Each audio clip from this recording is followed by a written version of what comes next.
Они уже в парадных мундирах, но все еще дети.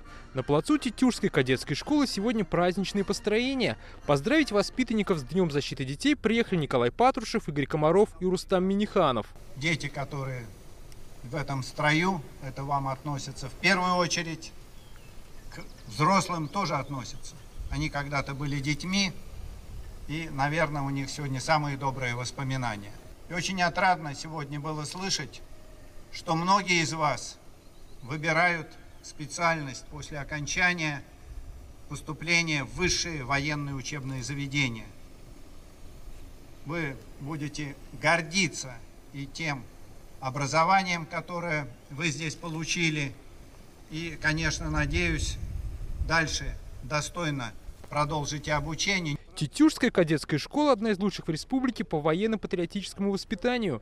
И здесь с 5 класса учатся 150 мальчиков и девочек из разных регионов страны. В будущем большинство выпускников поступают в высшие военные училища. Мы гордимся вашим учебным заведением. У вас на самом деле очень хорошие результаты. И я очень рад, что сегодня имеем возможность встретиться с вами, поздравить вас и пожелать вам больших успехов. Мы гордимся, что учебный процесс, воспитательный процесс идет в том русле, который сегодня поставил перед нами президент Российской Федерации Владимир Путин. Сегодня гости подарили школе сувениры и сертификат на приобретение оборудования для тира. В 2019 году у нас был произведен капитальный ремонт обоих зданий. Сейчас вы видите, значит, строят забор. Затем мы в 2019 же году попали в федеральную программу «Точка роста». То есть это у нас классы ОБЖ, классы технологий и компьютерные классы. Нравится мне военная тематика, вот поэтому решил сюда пойти. Мне нравятся преподаватели, они особенно тут получше, чем в обычной школе, и учат лучше, объясняют лучше. В этой школе хорошее патриотическое воспитание, то есть мне ее порекомендовали мои родственники. Решил стать военным я уже в 5 классе, четко поставил себе цель.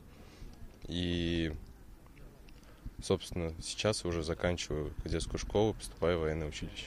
Всестороннее развитие сельских территорий – главной темой выездного заседания под руководством Николая Патрушева. Чтобы поднять демографию на селе, нужно развивать экономику, что улучшит социальные условия, а значит и качество жизни. Сегодня Николай Патрушев, Игорь Комаров и Рустам Миниханов осмотрели и Тетюшский механический завод. Предприятие успешно развивается. Здесь трудится 130 человек. Выпускается более 8000 наименований деталей, комплектующих для вертолетов всех модификаций. За последние 5 лет производство выросло в 4 раза. Как благодаря республиканским программам и меценатам развивается социальная сфера, Николаю Патрушеву показали в селе Бакарчи.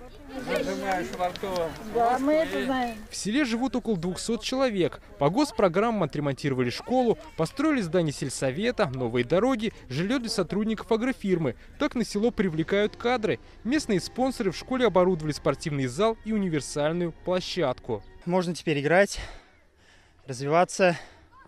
Каждый день играем в волейбол. В спортзале, когда играли, спортзал не такой уж, как на улице. На улице хорошая погода, замечательно играть.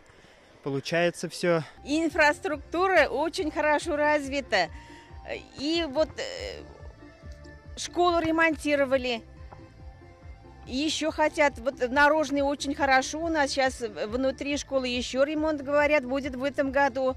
И фитнес-центр построили для молодежи. Сегодня на селе в честь праздника устроили детский сабантуй. На поляне множество площадок для конкурсов и соревнований. За участников поболели федеральные гости. Он должен попасть. Еще, давай. Нет, Так при комплексном подходе развития сельских территорий можно создавать условия для положительной демографии и экономического роста. Такие практики в Татарстане собираются изучать и перенимать в масштабах всей страны. Дмитрий Айринин, Алмаз Зейдинов, ТНВ, Тетюшский район. Закажи рекламу на ТНВ. Телефон в Казани 5 705 100.